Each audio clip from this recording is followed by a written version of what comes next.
Back, please.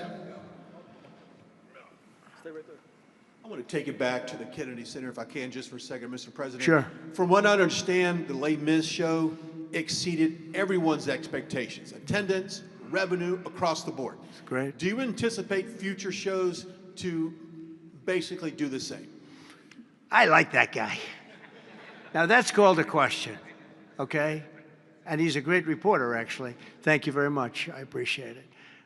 Yeah, it did great. Les Mis did great, broke records, and was sold out and beautiful. And we anticipate a lot of that happening. There's a thirst for it. And especially when the crime is knocked out. You know, when we knock out crime, some people probably stay away from places like restaurants and other things. It ruins your whole fabric. It ruins your country. And when somebody thinks they have about a 25% chance of getting mugged, they say, let's not go to restaurants tonight. We're going to make it so that they have no chance of getting mugged. And it's going to happen soon. And yeah, we think we're going to have a lot of very successful evenings here. Please. Will Russia face any consequences if Vladimir Putin does not agree to stop the war after your meeting on Friday? Yes, they will. Yeah. What will the consequences there will be be? consequences. Sanctions, tariffs? There will be, I don't have to say, there will be very severe consequences, yes. Yeah, please. Can I ask you a question about the Fed? Right next to you, please, yeah. About the Federal Reserve. Oh, Federal Reserve, my favorite. Yesterday Too late. that you're He's too late. You're considering suing Jay Powell. Can you update us on your thinking about that and tell us where you are in your search for a new chair? Well, he took a building that could have been painted and fixed, like we're going to fix this building for very little money. And that was in better shape. He took a building, and what they did to that building, they built a basement under the building. It didn't have a basement. This is simple to understand. The building is right next to a thing called the Potomac River, the beautiful Potomac River. That means lots of water, and the water is right under the building. And they decided to build a basement under the building in the Potomac River. So in order to do that, you need the biggest pumps that God ever created. And they were pumping their hearts out, but as big as those pumps are, you can't pump it fast enough because it's the Potomac River. If the pump were bigger than this room, you couldn't pump it. But they tried, and they've been building a basement. And I said, why did you want to build a basement? I thought it would be a good idea, sir. A basement is the least valuable floor in a building. I know a lot about real estate. The least valuable thing is the basement.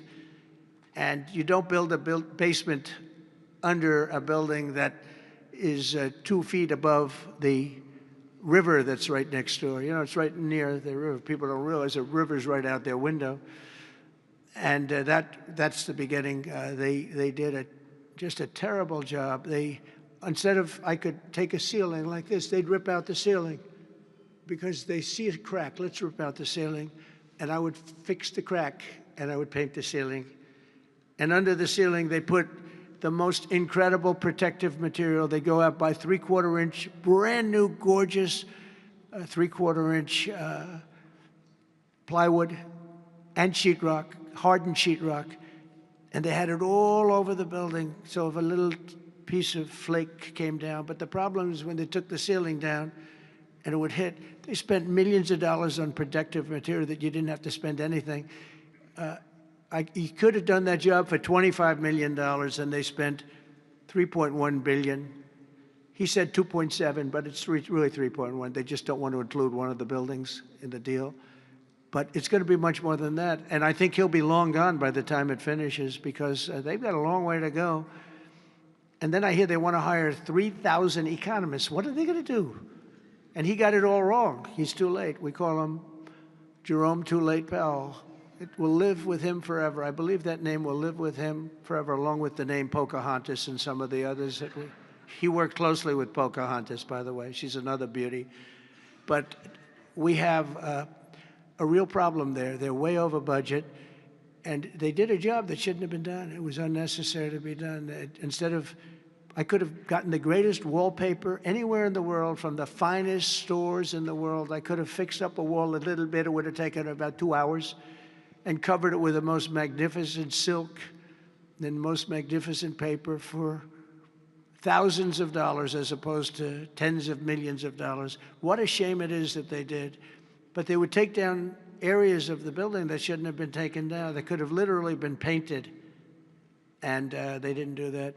So they've got a long way to go, and I think it's just grossly incompetent, but not quite as incompetent as his decision not to do interest rates, take down interest rates, because just like they shouldn't have taken down a ceiling, they should take down interest rates. Every point costs us $360 billion a year. Think of that, $360 billion for 1 point. And we should be down at 1% because we're the leader